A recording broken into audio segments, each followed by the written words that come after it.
Hello, everyone. Welcome to Craft Chat. My name is Titi Nguyen. I'm Director of Communications at Fuller Craft Museum in Brockton, Mass. And we'd like to welcome you to another installation of Craft Chat. This time we are chatting with Beth McLaughlin, Artistic Director and Chief Curator at Fuller Craft Museum, and she'll be talking to us about curating during a pandemic. This time is very special because we have a full house. Also moderating on this craft chat will be Claudia Fitz, Director of Development and Institutional Advancement. And we'll have special guests, Sage Brousseau, Director of Education, Charlie Pratt, Exhibitions Manager, and Jackie Lupica, Registrar and Collections Manager. Thank you, Titi, for this lovely intro, and thank you everyone for being here today. As we are still collectively going through strange and challenging times, it is comforting and it's a real treat to spend a full hour with all of you, learning, sharing, and reflecting together through the arts. The arts and the contemporary craft world brought us here today, and that's the power of the arts. And thank you all my coworkers. Thank you for being here and for working so hard to create wonderful experiences for all of us. So today, our guest is Beth McLaughlin. As Titi said, Artistic Director and Chief Curator of Exhibitions and Collections at Fuller Craft Museum. She has held this position for almost 6 years. However, Beth has been with Fuller for nearly a decade. Beth is passionate about making the arts more accessible to everyone, expanding awareness of the craft field, promoting the makers, and exploring the transformative powers of handwork.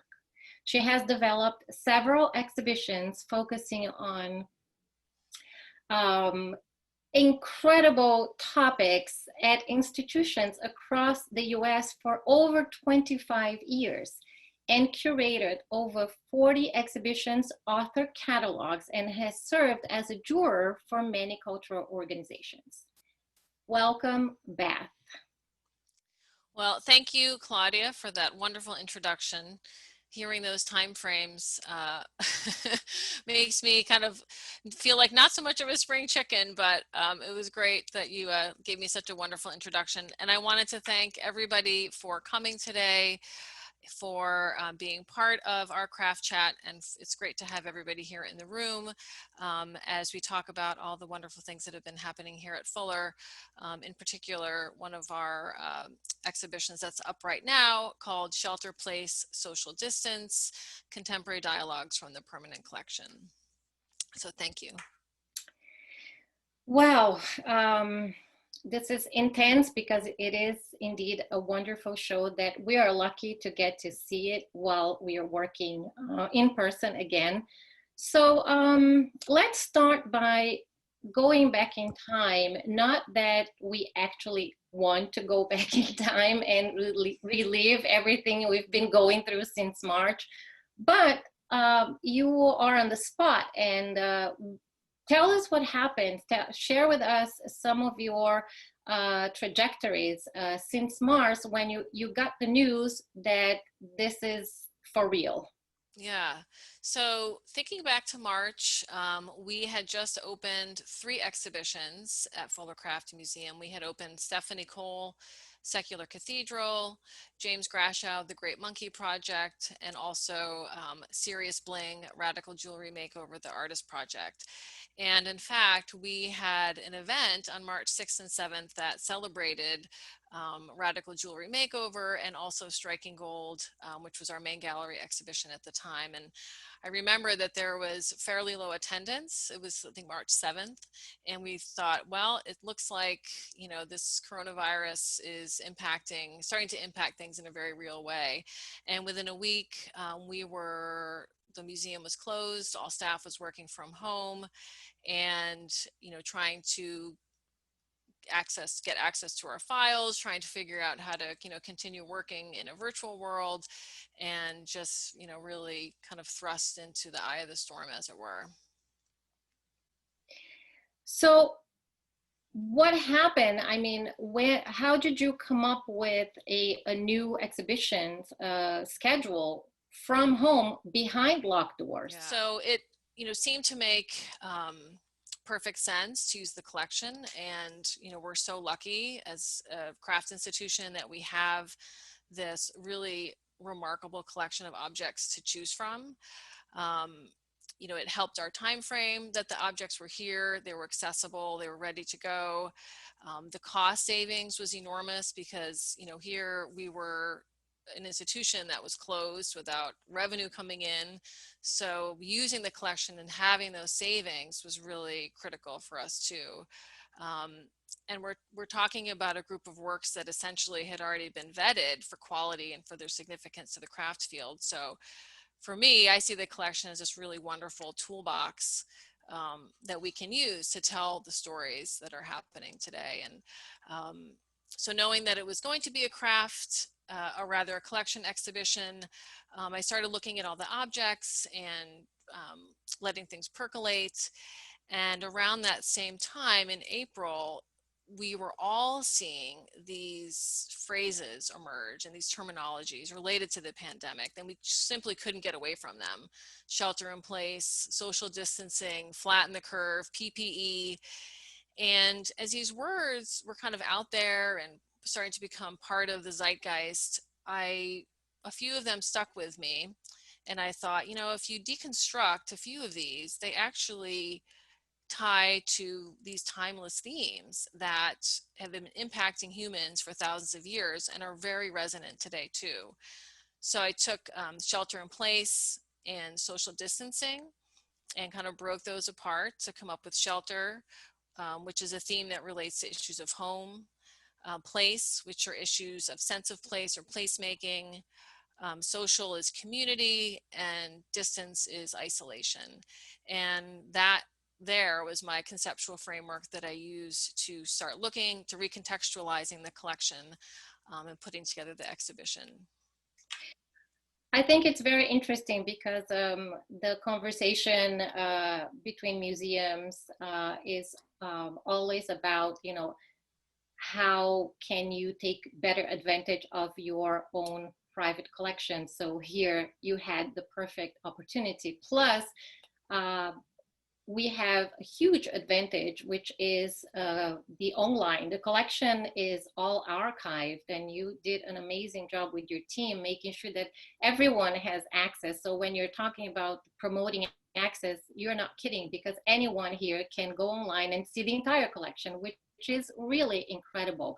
So I can kind of picturing you at home, playing with the small squares. Yeah. Remember, well, you probably had to do exhibitions curate with stickers. Oh my gosh. The situation in my house at that time, well, first I'd like to recognize our registrar and collections manager, Jackie Lupica, because she really ran the charge on the digital archive, which was funded by the Luce Foundation. Also Charlie Pratt, our exhibitions manager, she played a huge role in it too. So, and as a curator, to be able to have that access from home was a gift. And just so there's no way that the show could have happened without that resource. And if you wanted to picture me at home during this during this time, I was definitely in my pajamas, and I may or may not have had teenagers screaming in the background. So that was kind of the situation. But yeah, it was really, at the same time as trying to figure out the show, it was also looking at the whole exhibition schedule, that the way that we are here with 4 different galleries and 15 shows every year, it is like, a game of Tetris in a way. And once one thing gets shifted, everything else has to shift along with it. So it was, both working on the show and also trying to make sense of what the exhibition calendar was going to look like for the next few years. So how about the title of the show? Have you ever considered that maybe people would not want to engage with those topics? Maybe you thought that, oh, it's time to branch out and it's time time to bring a different type of experience. Have you thought about that, or was that any was there an impact in the choice of selecting the title?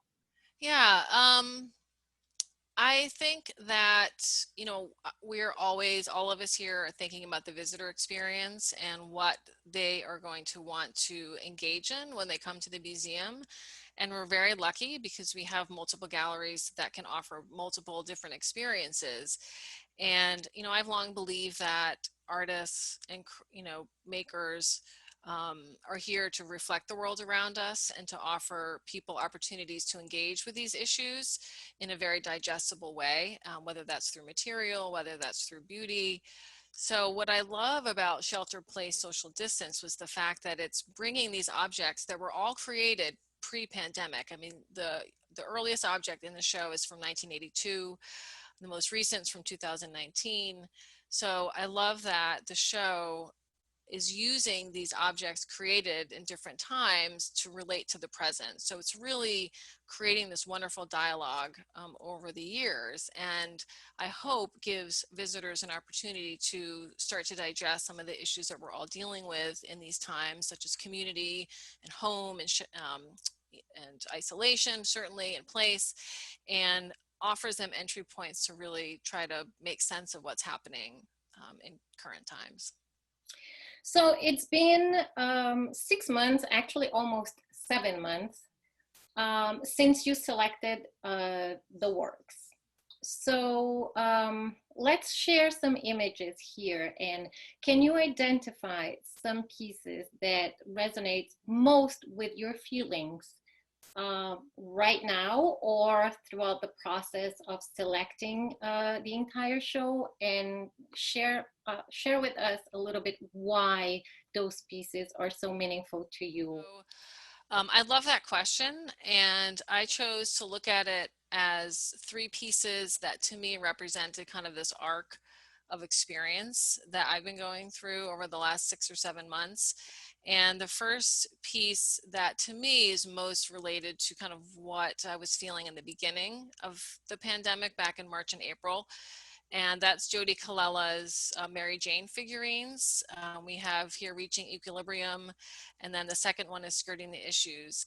And in these works, Jody is taking these vintage figurines and wrapping the torso and the head with twine and other types of materials.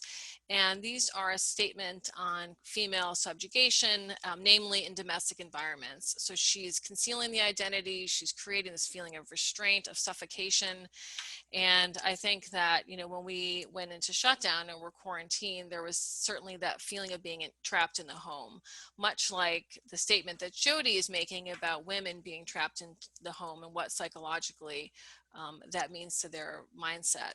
So, and what I find really kind of fascinating about these is that these were created in different times, and they were specifically speaking to the female experience. But I think now, it's transcending genders and creating this sense of entrapment and constraint that we all feel in these times, particularly in the first couple months that we were going through it, where we really couldn't, go do much outside of our own homes. So those to me really captured that sense of just isolation and entrapment. And then moving on, the next piece that I really think, speaks to me is Janice Mars Wunderlich and Sewn Together. And Janice is a ceramic artist. There they are. She has these incredible animalistic figures that she's created, and in them, the children are actually sewn onto the parents. And Janice created these works after the birth of her second child, and at the time she was feeling very overwhelmed with the sense of dependency that the children have on her, and this feeling that their whole survival is tied to her, and that she couldn't really extricate her own identity from motherhood. And in my own life, I've got two teenagers, and we were all kind of moving in different directions before COVID. And then all of a sudden, you know, bam, here we were all in the same house together, and there was a lot of wonderful things about that, but there was also a sense of just not being able to kind of extricate yourself from being a parent, from worrying about,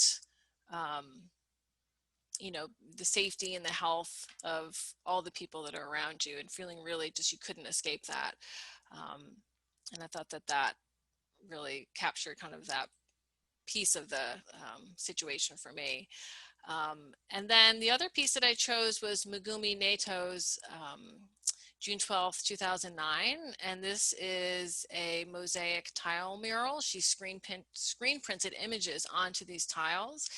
And a lot of Megumi's work talks about her interest, stems from her interest in online activities. And she's using her practice to explore the relationship that we have between technology and our own lives, non-digital lives.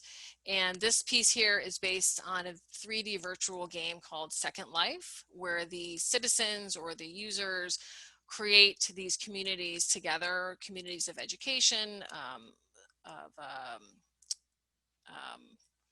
family communities, all different types. And what I think is really fascinating about this piece is the way that she's positioned the tiles. The image shifts as you move left to right, and she's really engaging with this interconnectedness that we have with technology, and how we're constantly toggling back and forth between our analog lives and our digital lives.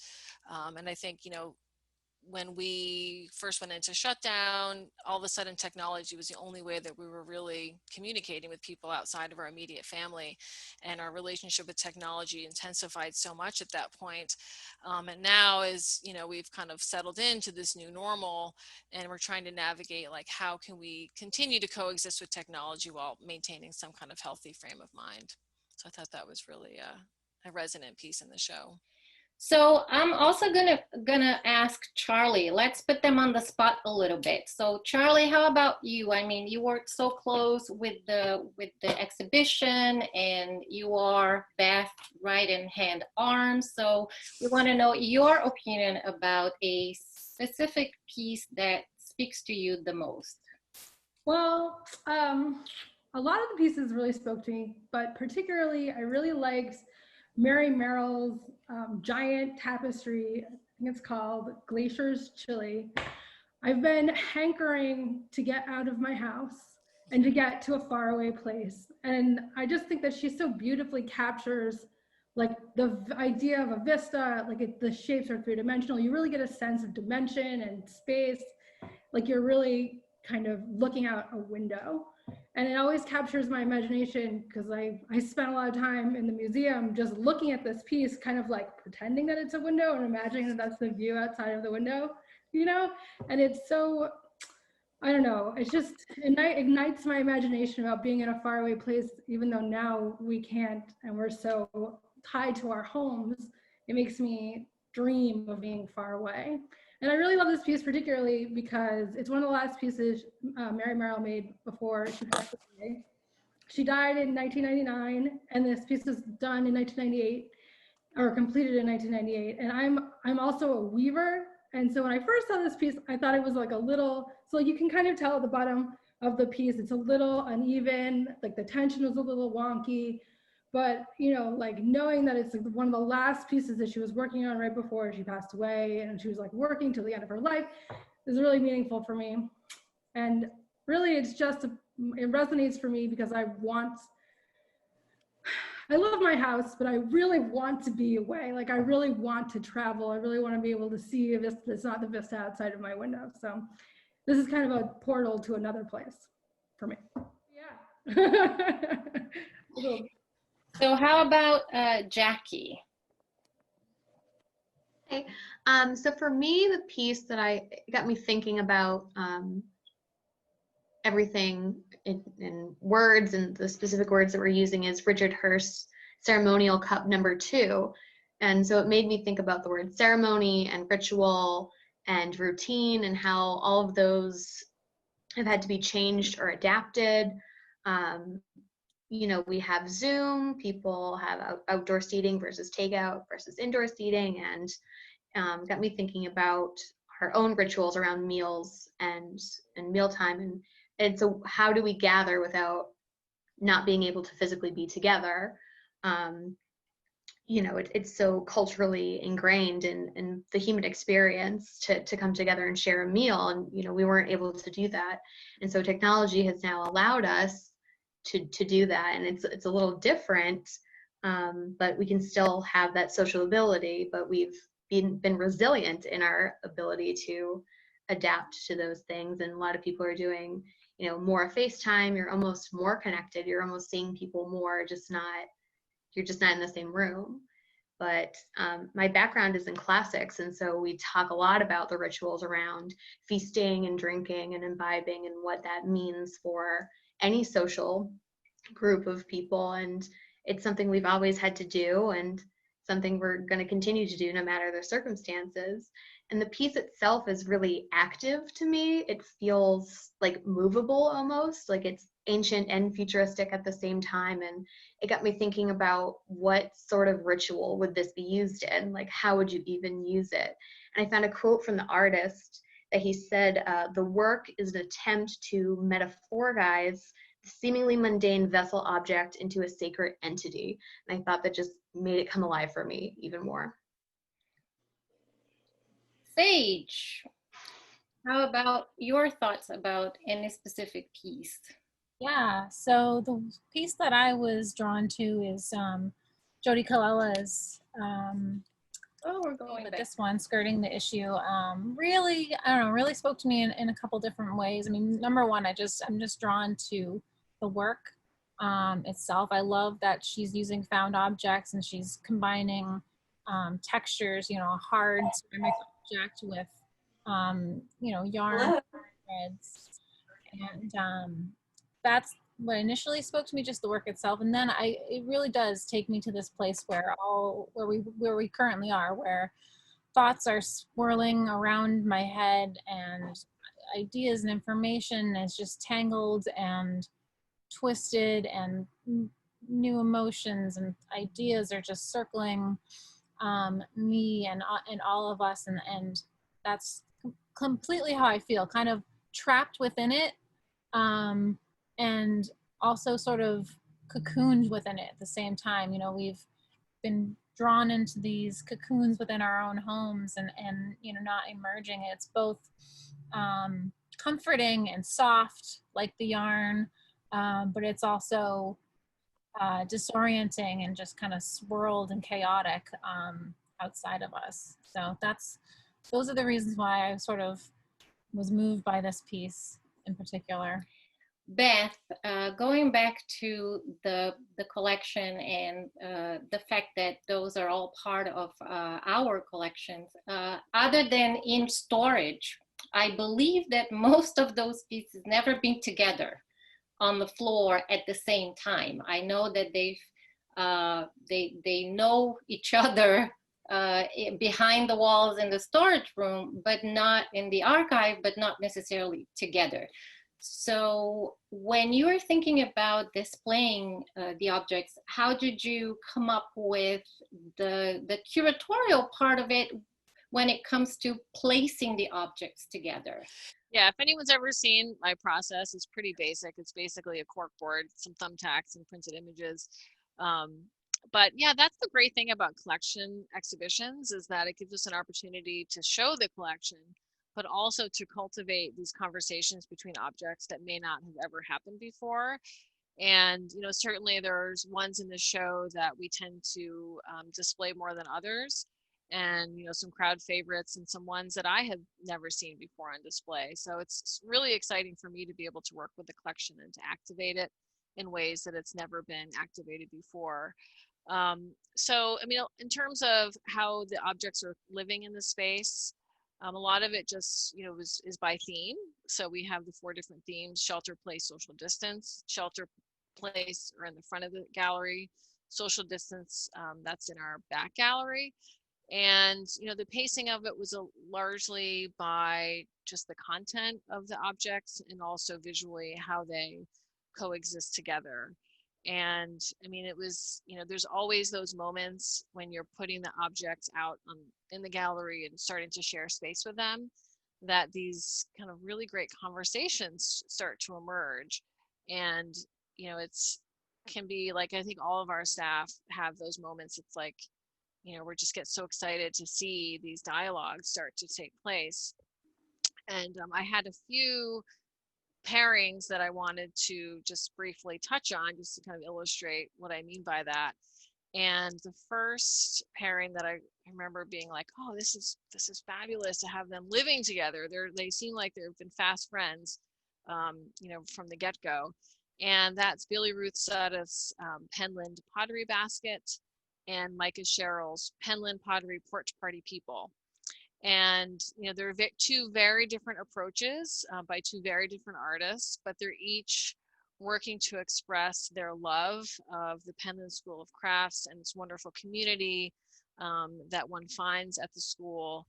You know, Billy Ruth's basket is rooted in function, and she's using the material in these really beautiful ways, and taking the splint and braiding it and weaving it together as a way to show this interconnectedness of the Penland pottery community. And she is a basketry artist, but she, you know, lives just over the ridge from the pottery studio. So I think she's very connected with the group of people there. And then we have Micah Sherrill's painting, again, Penland Pottery Porch Party People. And he's taking a much more literal approach to his affinity for the school.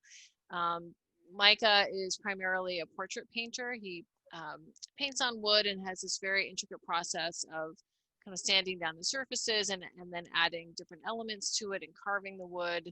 A lot of his work has patterning and halos, and sometimes he has thought bubbles as a way to emphasize different elements. And in this piece, he's kind of set the stage on the porch of the Penland Pottery Studio, which is a very well-known gathering spot at the school. It's a place where students and faculty tend to gather and sit in the rockers and have a beverage or two, as we see here in the scene. And these are actually artists, real, in fact, craft artists. We have Sergei Isupov, who's a potter, and his brother Ilya. We also have Christina Detwiller and Alicia Lohm, who's a glass artist. So I love that he's including, you know, real folks in this, in his tribute to Penland. So I just love the juxtaposition of these two and how they're each expressing their affinity for the school in such different ways. Billy Ruth with her process, and Micah with a much more kind of personal narrative that he's spinning here. And then the two others that I was really, you know, drawn to and excited about their relationship is Gerardo Monterrubio's Myrtillo cactus geometrizans and Flo Perkins' Bud, a cactus from northern New Mexico. So here are two artists that are, you know, with their own takes on the cactus form and really exploring this plant for very different purposes. So Gerardo, he's a Los Angeles-based ceramicist. He immigrated to the US when he was just 10 years old, and he takes a very anthropological approach to clay, and he's using this material to explore his Mexican-American heritage. The vessel that we see here, which was crafted in porcelain, is an abstracted cactus that he has covered every inch of using pencil with these scenes from this blended culture that he's exploring through his work. And some of the scenes are very traumatic, gang violence, toxic masculinity, but then he also includes scenes that are very meaningful to him, such as family and his dog, scenes that try to capture this really electric energy of Los Angeles street life. So in this case, he's really kind of starting with this cactus form to deliver a very potent social message about this conflation of cultures that make up who he is. And then on the other side of it, we have Flo Perkins, who's a glass artist. She's based out of Santa Fe, and she does a lot of work in glass, replicating cactus forms. And the reason for that is she sees a lot of connections between the growth cycle of cactus and the process of glass blowing. So there's this growth cycle with the flowers budding, blooming, and then ultimately collapsing. That's juxtaposed with the glass blowing, the bubble, the opening, and the folding. And so she's really trying to make these connections to the natural world through her process. And then lastly, my last pairing that I remember just putting them out and just being so excited was 2 teapots. And one is Steve Hansen's Brockton Tea, which we see here, and the other is Julie Elkin's Walk Home. And the Steve Hansen piece is definitely a crowd favorite. We have that out in multiple shows. That was commissioned by the museum. And it's this really wonderful tour de force that is a tribute to the city of Brockton. And Steve Hansen, he's one of the top trompe l'oeil artists in the world working in ceramics. And he has on one side of the form this light bulb that intends to honor Brockton's history as the first place in the world to have a 3-wire underground electrical system. And then on the back of that, he has some text and imagery that references Rocky Marciano, who we all know is the heavyweight fighter who was born and raised in Brockton. And we are the city of champions because of Rocky. And then we have Julie's piece that is sitting right beside it in the gallery. And she's taking a very personal approach here. She's replicating images of her commute when she was a student at Virginia Commonwealth University in Richmond, and she had the same walk to and from school every day. And she, her practice is very much about finding the beauty in the everyday and really looking to these elements that show the passage of time. So we have trees, bursting up through the sidewalk. We have graffiti on the walls. There's crumbling buildings. But yet behind that, we have green grass fields, this twinkling skyline. So she's really, encouraging us to take a look around us and to find the beauty in the everyday and to appreciate it while it's here. So I just love that these two, have a very different approach to the teapot form, and both in ceramics. Speaking of, craft making during the pandemic. So what do you have to say about the fact that craft became part of people's lives on a daily basis? Yeah. Well, first of all, I say, well, it's about time. But I think that, there's always been this conversation of, in these headlines, that craft is trending again and craft is, making a resurgence. So I think it is somewhat cyclical. I think that, with the pandemic, we really did see this huge shift of people making with their hands, and part of that I think is just time. We had extra time to do those things, and we weren't running from work to the other obligations that we have in our lives. But I also think that there's something very validating and empowering about making something with your hands and having this dimensional object that takes up space as a result of it. I think that is something very powerful, and at a time when we all felt, quite frankly, powerless and not really knowing what to make of the world, I think by being able to make something, whether it's a loaf of bread or a scarf or even a song, learning an instrument, I think by turning to our creative instincts and making something, it really provided a lot of solace for people. And I applaud all the makers that turn to making PPE, to making masks and different forms of PPE as a way to help the effort and as a way to mitigate all the effects of COVID. I think that was a huge movement that hopefully will continue. And lastly, I think it's just, artists and makers, we rely on them to help us make sense of the times that we're in. We really need them to be commenting on what's happening in society and to be making work and to be helping us to wrap our brains around kind of what we're all contending with. And whether that's, moments of peace, whether that's, inciting moments of action, whether that's inspiring us to make work, I think it just, remains to be very critical in this time. But I would like to ask anyone here, have you, if you had a chance to see the show, I know that some people here know the museum very well, and maybe want to share some thoughts with us about your impressions of the exhibitions or any specific piece that resonates with you. I have to say, I feel the same way as Charlie. I think personally, I am drawn to Mary Merrill's piece for multiple reasons. I knew Mary, and Mary was raising 5 children and being a housewife in the 50s when she taught herself to weave. And I think that piece really speaks to what we've all been going through, being sort of trapped in the house with, as Beth said, children working from home, family members working from home, and trying to balance it all, but yet still finding the time to create something so beautiful. So it does resonate with me, and especially the sort of personal history I have with the piece. So that is definitely my favorite as well, Charlie. So being one of the museum educators, I am very familiar with many of those pieces. So even though I haven't been in the museum in the last 6 months, I have been in the last 20 years, and they are friends that I'm seeing again, and having them be out in the open where they're together with different pieces for the first time. That line comes up again, find the beauty in the everyday.